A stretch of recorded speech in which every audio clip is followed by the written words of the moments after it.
Reluram Poonia family murders. विधायक समेत परिवार के 8 सदस्यों की हत्या की दिल दहला देने वाली कहानी।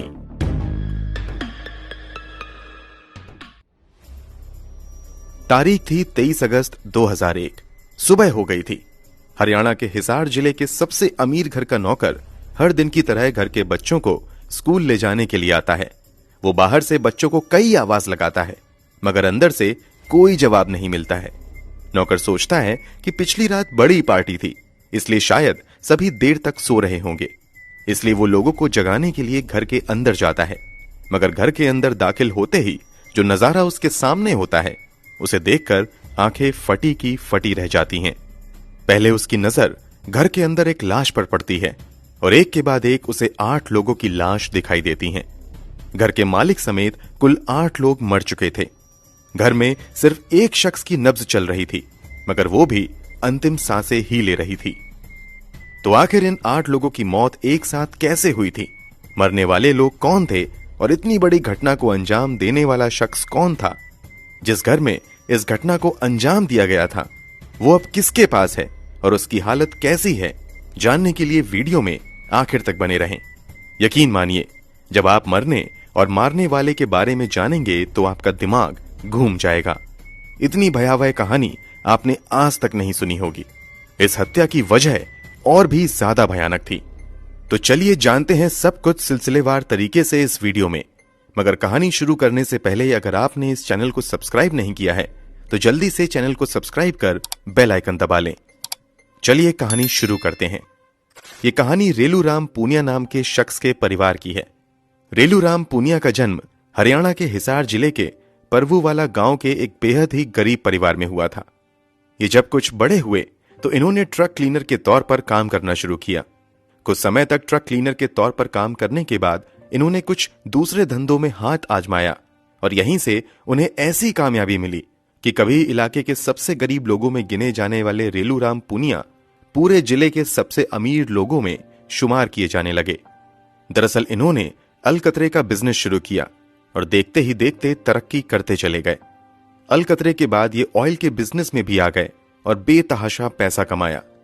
इनके पास इतना ज्यादा पैसा हो गया था कि पहले इन्होंने लगभग 100 एकड़ की एक प्लॉट खरीदी और उसमें एक घर या कहें कि आलीशान महल बनवाया।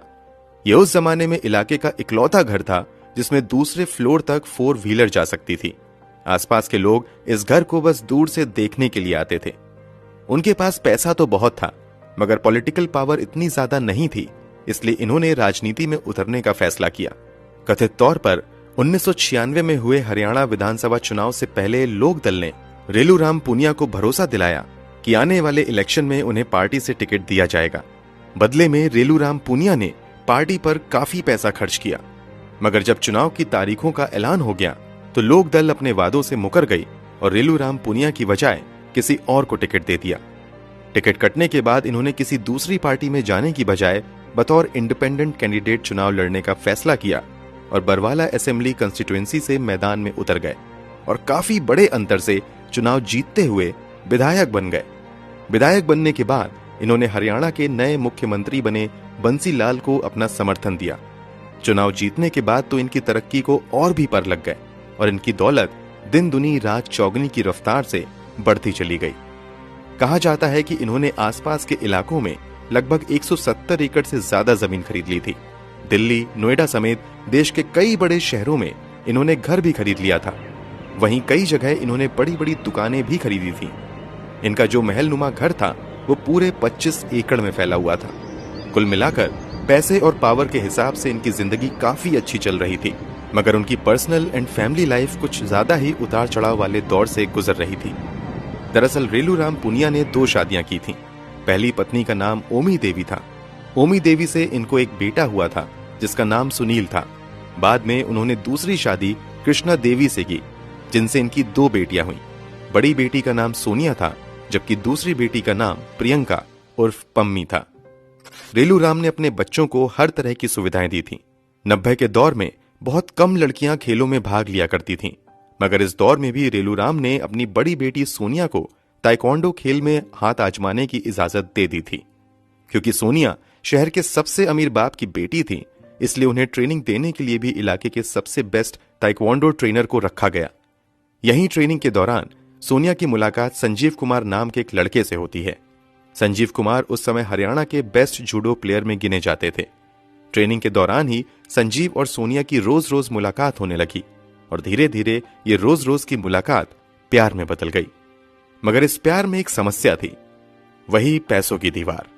एक तरफ सोनिया बेहद ही अमीर घर से आती थी, जबकि संजीव कुमार एक बेहद ही सामान्य मिडिल क्लास फैमिली से संबंध रखते थे।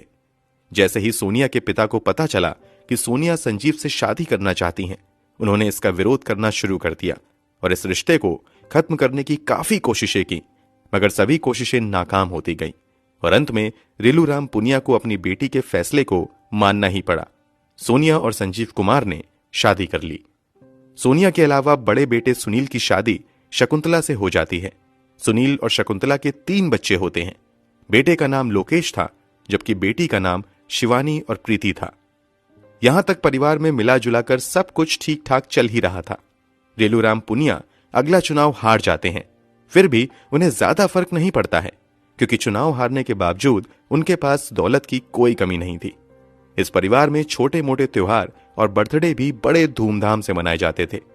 24 अगस्त को परिवार की दूसरी बेटी प्रियंका उर्फ पम्मी का बर्थडे आता है। 24 अगस्त 2001 को प्रियंका अपना 16वां जन्मदिन मनाने वाली थी, मगर सरप्राइज के तहत प्रियंका की बड़ी बहन सोनिया जन्मदिन से एक दिन पहले ही यानी 23 अगस्त 2001 को ही प्रियंका का बर्थडे मनाने का फैसला करती हैं। उन दिनों प्रियंका हॉस्टल में रहकर पढ़ाई कर रही थी।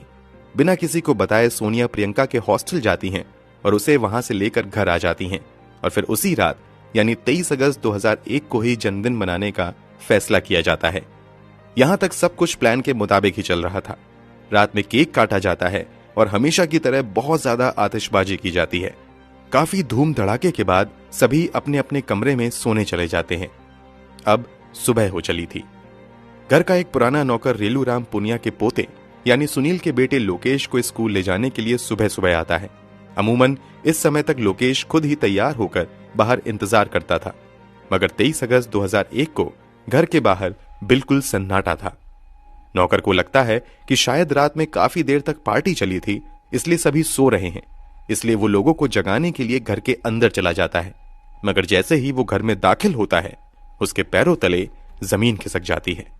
जैसे ही वो घर के अंदर दाखिल होता है तो देखता है कि घर की बड़ी बेटी सोनिया बिल्कुल बेसुध पड़ी हुई है। सोनिया के सर से थोड़ा खून भी बह रहा था। ये देखकर वो नौकर मदद के लिए चिल्लाना शुरू कर देता है, मगर घर के बाकी कमरों से ना तो कोई निकलता है और ना ही कोई आवाज आती है। इसके बाद वो नौकर भागते हुए घर के मुखिया रेलूराम पुनिया के कमरे में जाता है, मगर यहां वो देखता है कि रेलूराम पुनिया खुद ही खून से लथपथ हैं। उनकी पत्नी कृष्णा देवी भी मरी हुई हैं। जब वो सुनील के कमरे में जाता है तो देखता है कि सुनील और उसकी पत्नी शकुंतला भी मरी हुई है। इसके अलावा सुनील और शकुंतला के 3 बच्चे लोकेश, शिवानी और प्रीति भी मरी हुई हैं। जिस प्रियंका का रात में बर्थडे मनाया गया था, वो भी मरी हुई मिलती है। सभी के सर पर जख्म के गहरे निशान थे। ऐसा लग रहा था किसी भारी चीज से सीधे सर पर ही हमला किया गया है। हालांकि सिर्फ कृष्णा देवी ऐसी थीं जिसके शरीर पर कोई निशान नहीं था, मगर फिर भी वो मरी हुई थीं। आनन फानन में बाहर खड़े सिक्योरिटी गार्ड को बुलाया जाता है और फिर तत्काल ही पुलिस को खबर दी जाती है। चूंकि ये मामला बेहद ही हाई प्रोफाइल था, इसलिए पुलिस भी तुरंत भागती हुई आती है और सबसे पहले अंतिम सांसें गिन रही सोनिया को अस्पताल में भर्ती करवाती है।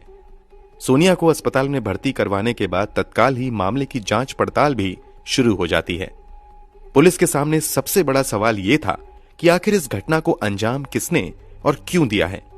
इस सवाल का जवाब ढूंढने के लिए जब पुलिस अपनी जांच को आगे बढ़ाती है तो पुलिस वाले थोड़े कंफ्यूज हो जाते हैं, क्योंकि उन्हें कहीं से भी घर के अंदर जबरदस्ती किसी बाहरी व्यक्ति के घुसने के निशान नहीं मिलते हैं। घर में किसी तरह की लूटपाट की घटना भी नहीं हुई थी। अब पुलिस को पूरी उम्मीद सिर्फ सोनिया से थी। वही इस घर में एकमात्र थी जो जिंदा बची थी और वही पुलिस की मदद कर सकती थी। इसलिए पुलिस जल्द से जल्द सोनिया के स्वस्थ होने का इंतजार करने लगती है। सोनिया की जान बच जाती है। अस्पताल से छुट्टी मिलते ही पुलिस सोनिया से पूछताछ शुरू करती है और यह समझने की कोशिश करती है कि इस घर में क्या हुआ है और इस घटना को किसने अंजाम दिया है। सोनिया से शुरुआती पूछताछ में ही पुलिस को अंदाजा हो जाता है कि इस घटना को किसी बाहरी व्यक्ति ने नहीं बल्कि घर के अंदर मौजूद किसी सदस्य ने अंजाम दिया है। पुलिस का ये शक उस समय और भी ज्यादा मजबूत हो जाता है जब घर का नौकर बताता है कि जब घर के ऊपर तेज आवाज में म्यूजिक बज रहा था और लगातार आतिशबाजी हो रही थी, उसी समय सोनिया नीचे गैरेज में आई थी और वहां से लोहे का एक बड़ा सा रॉड लेकर अपने साथ घर के अंदर गई थी। शुरुआती पूछताछ में तो सोनिया पुलिस के सवालों के जवाब देने से बचती हुई नजर आती है, मगर नौकर के इस खुलासे के बाद पुलिस सोनिया से सख्ती से पूछताछ शुरू करती है और फिर इस पूछताछ में एक दिल दहला देने वाली सच्चाई का पता लगता है। सोनिया के खुलासे के मुताबिक जब संजीव और सोनिया की शादी हुई थी, उस समय संजीव एक जूडो खिलाड़ी ही था और उसके पास आमदनी का कोई दूसरा स्रोत नहीं था। खेल से जितने पैसे आ रहे थे उसमें गुजारा करना बेहद ही मुश्किल हो रहा था। इसलिए संजीव कुछ बिजनेस में हाथ आजमाता है, मगर उसकी बची पूंजी और बिजनेस भी डूब जाता है। जब संजीव के पास कोई रास्ता नहीं बचता है, तब सोनिया अपने पिता रेलूराम पूनिया से कहती है कि फार्म हाउस के बाहर जो 43 एकड़ जमीन है, उसमें से कुछ हिस्सा बेचकर वो पैसा संजीव को दे दीजिए ताकि वो कोई बिजनेस कर सके। जब इस बात का पता सोनिया के सौतेले भाई यानी रेलूराम पूनिया के बड़े बेटे सुनील को चलता है, तो सुनील इसका जमकर विरोध करता है। बस यहीं से सोनिया और सुनील के रिश्तों में दरार पड़नी शुरू हो जाती है। 15 अगस्त 2008 के आसपास तो स्थिति ऐसी बन जाती है कि पैसे और जमीन को लेकर सोनिया तथा सुनील में बहुत ज्यादा बहस हो जाती है और मामला हाथापाई तक पहुंच जाता है। इसी बीच सोनिया अपने पति के पास मौजूद रिवॉल्वर निकालकर सुनील पर तान देती हैं। साथ ही वो सुनील को धमकाते हुए कहती हैं कि अगर तुमने और विरोध किया तो इसका अंजाम बहुत बुरा होगा। सोनिया के खुलासे के मुताबिक इसी झगड़े के बाद सोनिया अपने पति संजीव को कहती हैं कि इस विवाद को खत्म करने का बस एक ही रास्ता है कि बीच से सुनील समेत सभी लोगों को हटा दिया जाए और फिर पूरी की पूरी दौलत हमारी होगी। बस इसी के बाद सोनिया अपनी बहन प्रियंका के लिए सरप्राइज बर्थडे पार्टी का प्लान बनाती हैं और उसमें सभी को शामिल होने के लिए कहा जाता है। यहां तक कि जिस सुनील से सोनिया का पिछले दिनों काफी झगड़ा हुआ था, उसे भी इस पार्टी में शामिल होने के लिए सोनिया मना लेती हैं। इसी के बाद देर रात तक पार्टी चलती है, खूब आतिशबाजी होती है और फिर सभी लोग सो जाते हैं। सभी के सोने के बाद सोनिया अपने ही परिवार के सभी सदस्यों की हत्या के बेहद ही खतरनाक और रोंगटे खड़े कर देने वाले प्लान को अंजाम देने के लिए तैयार हो जाती हैं। जैसे ही परिवार के सभी सदस्य सो जाते हैं, सोनिया अपने पति से उसका रिवॉल्वर निकालने को कहती हैं। सुनील रिवॉल्वर निकाल लेता है, मगर फिर वो कहता है कि रिवॉल्वर में तो 6 ही गोलियां हैं, जबकि घर में 8 लोगों को मारना है। इसलिए तय किया जाता है कि अब घर के सदस्यों को गोली मारकर नहीं बल्कि रॉड से मारकर खत्म किया जाएगा। इसी के बाद सोनिया बाहर निकलकर गैरेज में जाती हैं, जहां से एक बड़ा सा रॉड निकालकर ले आती हैं और फिर वो रॉड अपने पति संजीव को देती हैं। रॉड लेने के बाद संजीव और सोनिया सबसे पहले अपने पिता रेलूराम पूनिया के कमरे में जाते हैं। रेलूराम पूनिया इस समय गहरी नींद में सो रहे थे। कमरे में आते ही संजीव रॉड से एक जोरदार वार रेलूराम के सर पर करता है। वार लगते ही रेलूराम बिल्कुल ठंडे पड़ जाते हैं। रेलूराम को मारने के बाद ये दोनों अपना अगला निशाना बगल के कमरे में सो रही अपनी मां कृष्णा देवी को बनाते हैं। संजीव जोरदार वार कृष्णा देवी के सर पर भी करता है, मगर ये रॉड कृष्णा देवी को लगने की बजाय फिसलकर कृष्णा देवी के बगल में सो रही सुनील की बेटी शिवानी के सर पर लगता है। चोट लगते ही शिवानी जोर से चिल्लाती है। चिल्लाने के बाद शिवानी अभी सांस भी ले पाती, उससे पहले ही संजीव एक जोरदार वार शिवानी के सर पर करता है और शिवानी का काम तमाम कर देता है। जबकि सोनिया बगल में सो रही अपनी मां कृष्णा देवी के मुंह पर तकिया रखकर उसे जोर से दबाए रखती हैं। इस कारण बस कुछ ही मिनट बाद दम घुटने से कृष्णा देवी की मौत हो जाती है। इन तीनों को मारने के बाद सोनिया अपने भाई सुनील के कमरे में चली जाती हैं। क्योंकि सुनील काफी हट्टा कट्टा था, इसलिए सोनिया अपने पति संजीव के साथ मिलकर पहले सुनील के हाथ और पैर को अच्छे से बांध देती हैं। फिर संजीव जोर से रॉड सुनील के सर पर भी मारता है। रॉड लगते ही सुनील का भी काम खत्म हो जाता है। इन दोनों की हैवानियत का अगला निशाना सुनील की पत्नी शकुंतला बनती है। शकुंतला को भी मारने के बाद ये पास के कमरे में सो रही अपनी बहन प्रियंका उर्फ पम्मी के पास जाते हैं और जिस पम्मी का अभी अभी सोनिया ने बड़ी धूमधाम से बर्थडे मनाया था, उसे ही बड़ी बेरहमी से रॉड से मारकर खत्म कर देते हैं। इन दोनों का अगला निशाना सुनील का बेटा लोकेश और बेटी प्रीति बनती हैं। इस तरह लगभग 2 घंटे में सोनिया और सुनील 50 साल के रेलूराम पुनिया, 41 साल की कृष्णा, 16 साल की प्रियंका, 23 साल के सुनील, 20 साल की शकुंतला, 4 साल के लोकेश, 2 साल की शिवानी और 45 दिन की प्रीति को बड़ी बेरहमी से मारकर खत्म कर देते हैं। सोनिया और सुनील दौलत के लालच के नशे में कितने अंधे हो गए थे, इसका अंदाजा आप इस बात से लगा सकते हैं कि 45 दिन की बच्ची प्रीति को भी मारने से पहले इन दोनों के हाथ नहीं कांपे। वेल, आप सभी सोच रहे होंगे कि आखिर जब सोनिया और सुनील एक के बाद एक लोगों को मार रहे थे तो किसी ने कोई विरोध क्यों नहीं किया और कैसे किसी की नींद नहीं खुली। तो आपकी जानकारी के लिए बता दें कि जब पुलिस मामले की आगे तहकीकात करती है तो जांच में खुलासा होता है कि पार्टी वाली रात सोनिया ने खीर में काफी अधिक मात्रा में अफीम मिला दी थी। पार्टी के बाद सोनिया ने खुद ही वो खीर सभी को खिलाई थी, इसलिए खीर खाते ही सभी लोग सोते ही बेहोश हो गए और फिर बड़े ही आराम से सोनिया ने दरिंदगी को अंजाम दे दिया। इतना ही नहीं, परिवार के सभी सदस्यों की हत्या करने के बाद सोनिया अपने पति को कहती हैं कि वो रॉड से उसके सर पर भी मारे ताकि ऐसा लगे कि किसी दूसरे ने सभी की हत्या की है। इसी के बाद संजीव बड़ी सावधानी से अपनी पत्नी के सर पर भी धीरे से वार करता है। इसके बाद सोनिया अपने पति संजीव को कार में बैठाती हैं और उसे घर से बाहर छोड़कर थोड़ी देर में वापस आती हैं।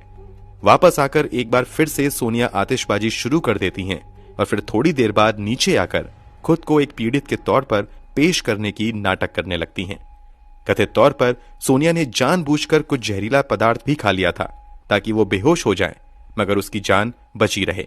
यही वजह थी कि सुबह सुबह जब घर में नौकर आया था तो उसने सोनिया को बेहोशी की हालत में पाया था।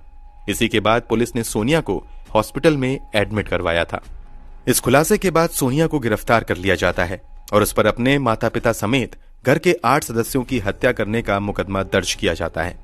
इसके अलावा इस मामले में संजीव कुमार के माता पिता, भाई समेत उसके कुल 8 रिश्तेदारों को भी आरोपी बनाया जाता है।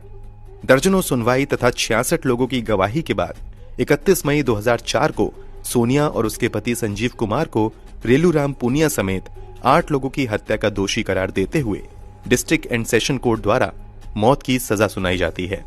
पुलिस की जांच में संजीव के माता पिता, भाई समेत किसी अन्य रिश्तेदार के खिलाफ कोई सबूत नहीं मिलता है और वो सभी कोर्ट द्वारा बाइज्जत बरी कर दिए जाते हैं। निचली अदालत में फांसी की सजा पाने के बाद ये दोनों पंजाब एंड हरियाणा कोर्ट में निचली अदालत के फैसले के खिलाफ अपील करते हैं। पूरी सुनवाई के बाद 2005 में Punjab and Haryana High court निचली अदालत द्वारा दिए गए फांसी की सजा को उम्र कैद में बदल देता है। हालांकि सरकार की ओर से इस फैसले को सुप्रीम कोर्ट में चुनौती दी जाती है और 2007 में सुप्रीम कोर्ट इस बार Punjab and Haryana High Court के उम्र कैद के फैसले को बदलते हुए निचली अदालत द्वारा दी गई फांसी की सजा को बरकरार रखता है। 2007 में सोनिया और संजीव की फांसी की तारीख भी मुकर्रर कर दी गई थी। सेशन कोर्ट ने तय किया था कि 26 नवंबर 2007 को सोनिया को फांसी दी जाए। इस तरह सोनिया आजाद भारत के इतिहास में फांसी पर लटकने वाली पहली महिला बनने के बिल्कुल कगार पर खड़ी थी। तभी ये दोनों अपनी अगली चाल चलते हुए हरियाणा के गवर्नर के सामने दया याचिका दायर कर देते हैं और फांसी की तारीख टल जाती है, मगर 2007 में ही गवर्नर द्वारा भी दया याचिका को खारिज कर दिया जाता है। इसके बाद सोनिया और संजीव अगली दया याचिका भारत की तत्कालीन राष्ट्रपति प्रतिभा देवी सिंह पाटिल के सामने दायर करते हैं। मर्सी पिटीशन में सोनिया लिखती हैं कि एक कीड़े के तौर पर एकांत कारावास में रहना मेरे लिए असंभव सा हो रहा है। हर बीतते सेकंड के साथ मेरी पीड़ा बहुत ज्यादा बढ़ रही है। मैं हर मिनट मर रही हूं। सोनिया का यह लेटर भारत के तत्कालीन गृह मंत्री पी चिदम्बरम के ऑफिस में भेजा जाता है। यहां पी चिदम्बरम राष्ट्रपति को लिखे लेटर में कहते हैं कि भले ही सोनिया एक महिला है, फिर भी इसने जितने घिनौने क्राइम को अंजाम दिया है, ऐसे में उसे माफ नहीं किया जा सकता है। वो सहानुभूति के लायक बिल्कुल नहीं है। हालांकि गृह मंत्री द्वारा स्पष्ट शब्दों में सोनिया की मर्सी पिटीशन रिजेक्ट करने की सलाह के बावजूद प्रतिभा पाटिल इस पर कोई एक्शन नहीं लेती हैं और राष्ट्रपति भवन में सोनिया की फाइल यूं ही धूल फांकती रहती है। हालांकि जब भारत के राष्ट्रपति प्रणब मुखर्जी बन जाते हैं तो अप्रैल 2013 में वो सोनिया के मर्सी पिटीशन को खारिज कर देते हैं। इस तरह एक बार फिर से सोनिया को फांसी पर लटकाने का रास्ता साफ हो जाता है, मगर इस केस में अब People's Union for Democratic Rights नाम की एक संस्था की एंट्री होती है। ये संस्था सुप्रीम कोर्ट में ये कहते हुए एक याचिका दायर करती है कि ऑलरेडी सोनिया को फांसी की सजा देने में काफी देर की जा चुकी है और वो फांसी की सजा के इंतजार में लंबे समय से मानसिक प्रताड़ना के दौर से गुजर रही है। इसलिए इसकी सजा को फांसी से बदलकर उम्र कैद में बदल दिया जाए। इसी के बाद सुप्रीम कोर्ट ने फाइनली जनवरी 2014 में सोनिया की सजा को फांसी की सजा से बदलकर उम्र कैद में बदल दिया।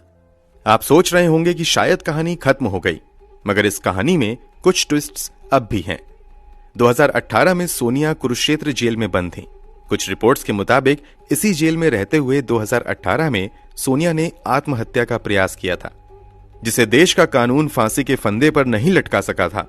अब वो अपराधी खुद फंदे पर लटकना चाह रही थी, मगर ऐन मौके पर दूसरे कैदियों ने सोनिया को आत्महत्या करते देख लिया और फिर उसकी जान बचाई। आनन फानन में सोनिया को हॉस्पिटल भेजा गया और सब कुछ सही हो जाने के बाद कुछ ही दिनों बाद उसे कुरुक्षेत्र जेल से ट्रांसफर करके करनाल जेल भेज दिया गया। इधर जेल में रहते सोनिया ने इस घटना को अंजाम दिया, तो वहीं उसके पति संजीव ने तो और भी बड़ा ववंडर कर दिया। दरअसल 2018 में मई महीने में फर्जी डॉक्यूमेंट्स के सहारे संजीव 15 दिनों की पेरोल लेकर जेल से बाहर आ जाता है। पेरोल की शर्तों के तहत उसे 31 मई 2018 को कुरुक्षेत्र जेल में वापस रिपोर्टिंग करनी थी, मगर वो पेरोल का फायदा उठाकर वहां से भाग जाता है। पुलिस की कई टीम संजीव को खोजने में लगा दी जाती हैं, मगर कहीं कामयाबी नहीं मिलती है। पुलिस लगातार संजीव की खोज में लगी रहती है। इसी क्राइम में इस घटना के कई साल बाद यानी 2021 में फाइनली पुलिस को कहीं से संजीव का अता पता चलता है और फिर उसे गुप्त सूचना के आधार पर मेरठ से गिरफ्तार कर लिया जाता है। जांच में खुलासा होता है कि पेरोल मिलने के बाद वो भागकर गुजरात चला गया था, जहां वो एक आश्रम में बाबा बनकर भेष बदल कर रहा था। अब संजीव जेल में है।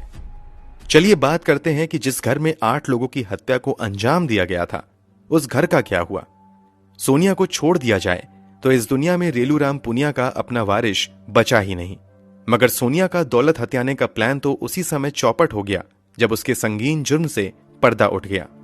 सोनिया की गिरफ्तारी के बाद यह घर काफी समय तक यूं ही वीरान रहा। हालांकि 2004 में इस घर में रेलूराम पुनिया के छोटे भाई राम सिंह पुनिया अपने परिवार समेत आकर रहने लगे।